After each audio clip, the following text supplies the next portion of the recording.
বাস্তব জীবনটা কি বিচিত্র, তাই না? জীবনের এতগুলো বছর কেটে যাওয়ার পরও দেখ অনন্যা, আবার আমরা দুজনার মুখোমুখি হয়েছি। কিন্তু সময় যে কারোর অপেক্ষায় থাকে না, তাই তো আজ তোর আমার পৃথিবী সম্পূর্ণ আলাদা। আচ্ছা, তোর কি মনে আছে অনন্যা, যেদিন তোর সাথে আমার প্রথম দেখা স্কুল ক্যাম্পাসের অফিস রুমের সামনে, যেদিন তুই ভর্তির ফর্ম হাতে দাঁড়িয়েছিলি ঠিক আমার সামনে, আর আর আমি প্রথম দুষ্টুমি শুরু করেছিলাম তোর ব্যাগটা মাটিতে ফেলে।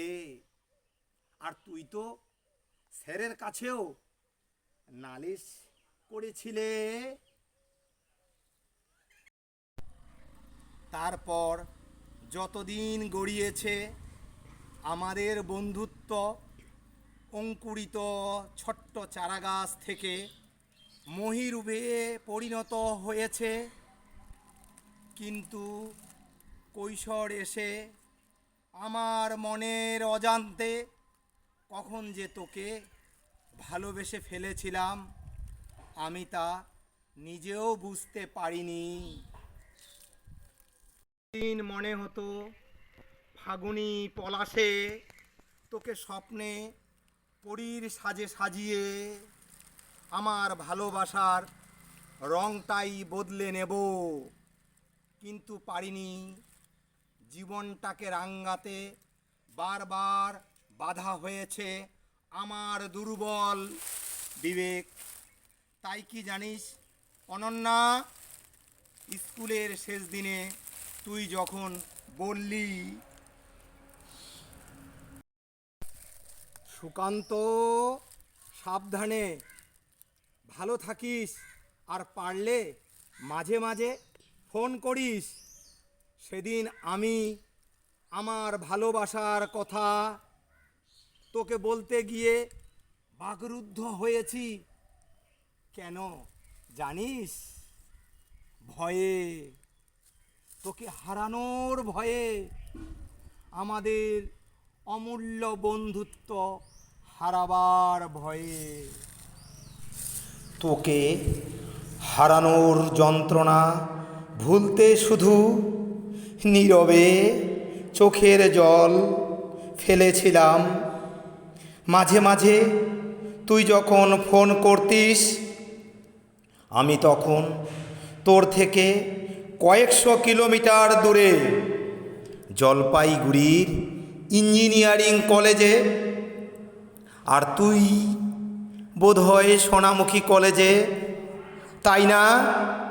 তখন তো আমার মনে হতো বন্ধুত্বের গাঢ়তাও যেন বিবর্ণ হয়ে গেছে ওই দূরত্ব নামের বস্তুটায়। সেদিন কত তারিখ ছিল আমার জানা নেই, তবে আমার কাছে ওটা ছিল 22শে শ্রাবণ।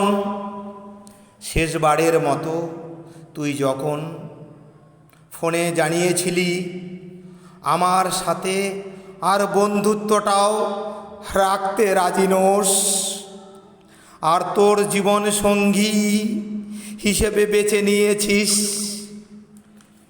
তোর অল্প দিনের চেনা মানুষটাকেই। নামটা না হয় উল্লেখ করলাম না। সেদিন আমি নিজেকে স্থির রাখতে পারিনি দু চোখের জলকে থামাতে। আর আমার বালিশের পাশে রাখা ভালোবাসাহীন গোলাপের শুকনো পাপড়িগুলো চোখের জলে সৃষ্ট গঙ্গার স্রোতে ভেসে গেছে আমার জীবন থেকে দূর, বহুদূরের অজানা ঠিকানায়। জীবনের শেষ মুহূর্তে এসে তোকে একটা কথা বলতে চাই অনন্যা। আজ আবার বহুদিন পর তোর দেখা পেয়ে অনেক কিছু বলতে ইচ্ছে করছিল অনন্যা, কিন্তু কেন জানি আজও বলা হলো না। হয়তো আজও তোর কথা বলার ইচ্ছা ছিল না, তাই তো আজও নীরবেই মুখ ফেরালাম। কেন জানিস, এ যে অসমাপ্ত প্রেমের গল্প, যার অন্তিম পরিণতি আমারও অজানা, যার অন্তিম পরিণতি আমারও অজানা।